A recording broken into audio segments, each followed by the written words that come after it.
Managing a small team or business comes with a unique set of challenges. With limited resources and manpower, it's easy for things to feel chaotic and out of your control. How can you, as a leader, accomplish your goals while keeping your team engaged, effective, and accountable?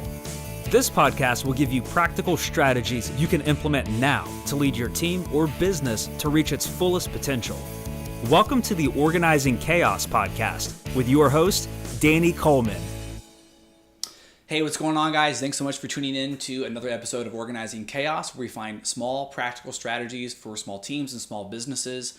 And welcome to the first interview in my office. You guys usually get a good vantage point of my whiteboard here, but today you get almost the whole shebang.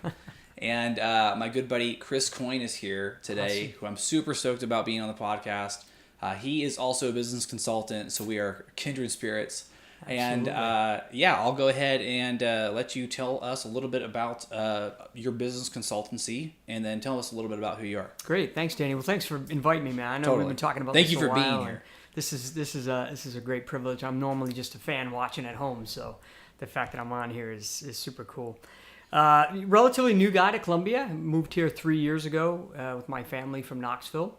Background is military. I retired from the Air Force after 27 years, wow, despite my youthful appearance. Thank you for your service. Right? Yeah, thank you. And about a year before I retired, I started to really give a good hard look at what life could look like outside of uniform. One great thing about the military is the leadership development is second to none, right? Anywhere in any company in the world, the military is just so good at that. So it seemed like a natural fit that I would take lessons learned in the military and see how well it could transfer into the corporate world. And I was wonderfully surprised at the level at which it is accepted and more importantly, welcomed really in the corporate world. So I started this crazy little venture called Mode-of-8, Modeof8. And there's a longer story about how the name came out, which we'll save for another day and another coffee. But what's fun is it's a sort of a clever play on the motivational part of leadership. Mm-hmm. And I spend most of my day doing a lot of one-on-one coaching. It began as a much larger enterprise for speaking and teaching and development. And as I'm fond of telling people, kind of the shining moment came when I was speaking to a larger audience, and I was very preoccupied with the person in the second row who was making great nonverbals and making a lot of notes to the things I was saying. I found myself asking, what's he doing with that? Yeah. Right? Is it just going to go on the shelf with all the really other great stuff, the Covey stuff and the Maxwell stuff, all the great things that are out there? And I started to get just a little disenchanted with just being on the stage. I wanted this. Mm-hmm. So I re-engineered the company to focus solely on the developmental piece and follow-on coaching. And quickly I found myself in front of business owners who are struggling not only with business strategy, but with just basic leadership. Right? Yeah. How to lead people and how to be the kind of leader that people need in order for the business to succeed. And boy, I'm blessed. It's been a wonderful ride so far. We'll celebrate 10 years next year.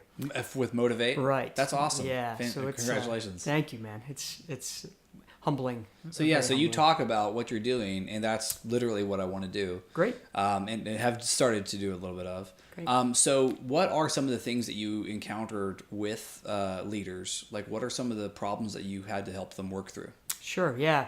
As I said, the primary thing that I've found is a lot of leaders have a really great idea of what they want to do. This is Simon Sinek kind of language, right? They're exceptional at the what. They've got a great vision for what they want to do, even where they want to be. Mm-hmm. The problem is translating the vision and mission into everyday stuff. And the challenge is, for many of them, somewhat insurmountable when they start inviting people into their vision. Right, so it's just Chris doing his thing, Danny doing his thing. It's one thing. If it's Danny's thing and Chris joins him, you've got a whole nother person involved now. Yeah. So it isn't just about the mission and the profits and losses of a business. Mm-hmm. It's the dynamics of a team and the organization, and how am I going to provide the kind of leadership that I need to help people get where they want to go, so they're going to be willing to join my venture. Right? why would I join your company in the first place? And you do a great job of talking about that in several of your themes before. Thank you. You've got to meet people where they are, and you've got to help them that extra step to find the interest and the motivation to want to be part of your team. And that's sort of a 4-sentence look at what leadership really is. Right? What are some of the things that I guess maybe like tactically speaking or practically speaking, like that you can do to help get people understanding what you're wanting to do and contributing? Yeah. The number one thing that I write about and I speak almost exclusively to every leader is expectation management. I can almost ask the kinds of questions that I ask, almost every single one of them come down to a basic mismanagement of expectations, right? It's either the leader, the boss, the owner, not making clear his or her expectations of their team, or that in a combination of them not making their expectations clear of what they need from the boss, right? Do you feel like, do you feel like sometimes the leaders can have unrealistic expectations? Absolutely. Yeah, very well said. Because remember, an expectation is a lot like communication, right? In order for the sending to work, there's got to be a receiver. Yeah. In order for a good expectation, a reasonable expectation to work, you've got to have somebody on the other side of the table who's willing to accept that expectation. Yeah. And quite honestly, can be both. I think this is Ken Blanchard language. Can be both committed and capable, right? They're capable of doing the job, the expectation that you're levying on them, but they're committed to it. They believe in it. They have the passion for it. They desire it. The leader plays no small role in that. So tactically speaking, one of the biggest things I work with leaders on is how to get crystal clear on what their expectations are, and then work within their personal signature, the way they communicate, not my style or your style, but theirs, in clearly communicating what the expectations are. Man, that is such a huge deal for leaders to learn. And when they do, boy, the lights come shining on. Well, so like, I see that. So with different leaders that I work with, there's sometimes it's hard to determine whether or not they are being clear, and they simply have the wrong person in the wrong seat or whatever, or the right person in the wrong seat, or I guess, when do you kind of determine whether or not to help them figure out how to work with their current staff versus when they need to hire someone new in because they don't have the right person or the right people? Sure. Just really good questions, right? Which is what a coach is. That's how they make their money. Yeah. And so one of the first basic questions I ask them is, where's the bus going? Right. That's good to great language, right? If the bus is going north, how can you convince me as your coach that every person on your team not only understands that the bus is going north and can communicate that to you, but they want to go north, right? I mean, those are, it sounds like metaphoric language, and you can dial it down much more tactically, right? If you got 3 people, then let's name them. Chris, Danny, and James, right? If all 3 of them, how do you know Danny wants to go north? Yeah. And if you don't know, ask, I guess. just be clear, right? Yeah. Hey, this is where the company's going. Tell me how you feel about it.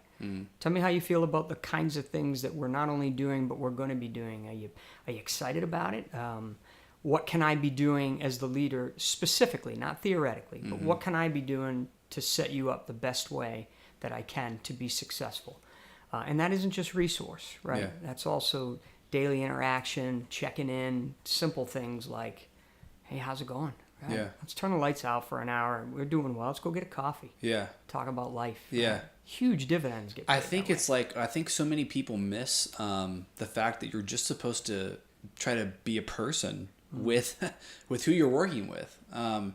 It's lots of times I see, the difficulty is, and I understand it, is that it's like, oh, where does work end and personal begin? Sure. And I realize that blurring that too much can create an issue where maybe respect isn't, or there's not, authority isn't respected.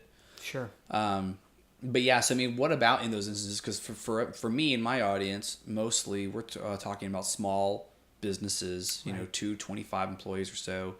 And it can be very personal because of that closeness and whatnot. You're in the same communities, you kind of see the same people, whatnot. Do you have any recommendations or any kind of advice for how to kind of deal with that getting overly personal, but not getting overly personal, but being personal enough to have that good communication rapport. Yeah, I hate to sound like I'm taking an easy way out, but it goes back to expectations again, really. I mean, being very clear up front and finding the language, allowing the language itself to develop as you're meeting with people. I mean, you and I know each other. It'd be a lot easier for me to speak in informal language with you when I'm talking about things that I like or what I need. With somebody that I'm just forming a relationship with, it might be important to talk about boundaries right up front. It might be important to say, hey, you know, the expectation of 8 to 5, I don't expect we're going to be robots, right? I don't expect that you're going to leave work and go off to some distant land that I'm not familiar with, right? Yeah. There are going to be times when it's super cool and fun for us to get our families together and, you know, do something. As long as the two of us understand and recognize the boundaries and the responsibilities, that's a whole nother big piece. Where do my responsibilities begin and end and yours begin and end? We talk a lot with leaders, really of all levels, from some of our friends here in the square who have done really well to larger companies that I've worked with, recognizing the difference between the three major levels in an organization: strategic level thinking, operational level stuff, supervisory management, and then tactical, boots on the ground, people doing the work. Cool. So that's exactly what I use that from E-Myth. I'm not sure where you. Yeah. Okay, you too. It's military language. Okay, cool. Yeah, because it always good to feel a little bit validated. You know, because I mean, E-Myth said it, but that doesn't mean everybody does. But yeah, that's kind of how I see it in that 3 levels too. So cool. And you've done. I remember. I think one of your initial broadcasts, you talked an awful lot about that. How to look at the 3 levels. The 3 types. Yeah, it's huge. It makes it allows me to go into a business and understand what I'm looking at so much more, or where things are mixed up. For sure. Or tangled up or whatever. So for sure. What are some maybe a specific example or one or two that you like or feel comfortable with sharing, that where you kind of address some of these issues with a client and how it happened and what was the result? I'll give you one. You can give me a failure too if you want, because we can all learn from that too. Oh my Lord, there's several of them too. What? No. Yeah, one of the things. No, I believe it. I 2 things I would say about that. Number one, I have had to say to some clients in the past, you don't have to pay me to be your friend. Right. So if we're gonna if we're gonna have this coaching relationship where I'm gonna push you and encourage you and help you design a plan, and you're not committed to it, just call me when you want to get a coffee and we can just talk. And if you want to just talk out loud, I'll listen. Right. Yeah. No. So in some cases, there's been failure. I've not thought about that, but yeah, I guess now that I think about some of them might have been kind of like that. Yeah. Right. Let's just go hang out. I can be a friend. I can be a good listener. I like coffee. Let's go get a coffee. Yeah. Right. So there have been, 2 or 3 off the top of my head in the last 3 years or so that I've had to have that conversation because failure was imminent. I mean, you can see it. A success story recently, off air, before we started this, I told you that, I have a client in Washington. I'm not allowed to talk about it all. So let's just say there's a client up there. One of the biggest challenges for them was separating out the 3 levels. Okay, so the person in charge of this incredibly important mission is at the highest strategic level, and they're dipping their toes in the tactical all the time. So it happens everywhere. Oh my goodness! From the startup entrepreneurs who are doing everything, right? That don't have the luxury, don't have the luxury of having anything tactical or anything that they can separate out. The biggest thing was to get them to understand clearly the difference between the 3 levels. Okay, and by the way, all kidding aside, even for an entrepreneur, you can't do all 3. Right. You've got to find a buddy, a part-time person, somebody who's willing, who believes in you, who just wants to give you their time. Because if you're trying to think strategically, supervise and manage operationally, mission-wise, and do all the tactical stuff, something's dropping. Something's going to fail. So with this client particularly, one of the things that we did was we reshaped their mission. We got rid of the typical vision statement and mission statement, because for many organizations, this one, the same, is just a flowery chart on the wall. Yeah. Right? So let's instead create a commitment statement. let's create an anchor that everybody that comes in can measure themselves against. So there were 4 key words that they used in that anchor statement. And what they were able to do is they were able to look and see at each level how specifically, right? What is my daily job and how does it reflect in that commitment statement? How am I demonstrating commitment with what I'm doing? And if I am at the strategic level and I'm operating at the tactical level, I'm robbing all of those people at the tactical level the opportunity to contribute to that commitment statement. Wow, that's right? very good. Yeah. You can't, it doesn't mean you can't share, it doesn't mean you can't collaborate. Right. What it means is there's somebody taking that home at night, right? Right. My job is to do this, and I'm proud of that. Yeah. But I can't because Chris is coming in and wanting to do it all himself. Well, then why do you need me?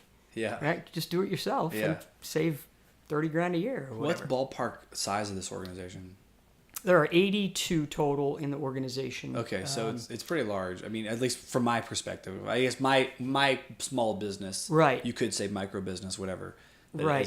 That's like 4 times basically as large as people I used to work with, and it's still happening there.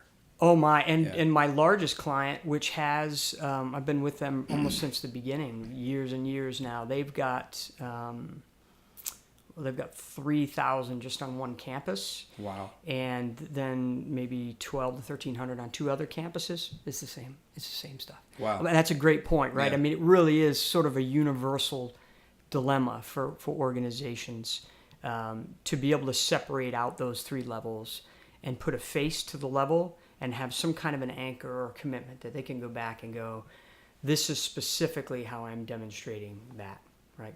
And I don't know where we are with time, but I'll give you another quick example. Yeah, very quick. So the very first client I had was a CEO friend of mine, and I was scared to death. I don't know how to coach a CEO, right? Long story short was I asked him to make a list of the 3 or 4 things he does consistently every day as the CEO, so I could learn how I could help him. Right. He made a list of about 12 or 15, and then he said to me, Chris, I think I understand what you're trying to do.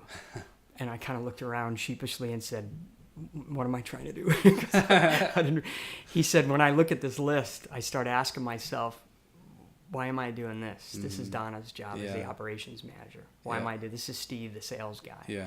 In 1 week time, Danny, no kidding, in 1 week time at a manager's meeting, when he posed that question, that list shrunk to 2. Wow. And 3 months later, this was February, many years ago, 3 months later before summer hit, he was able to start taking 30 days off a year as a CEO and traveling Europe with his wife. That's the goal.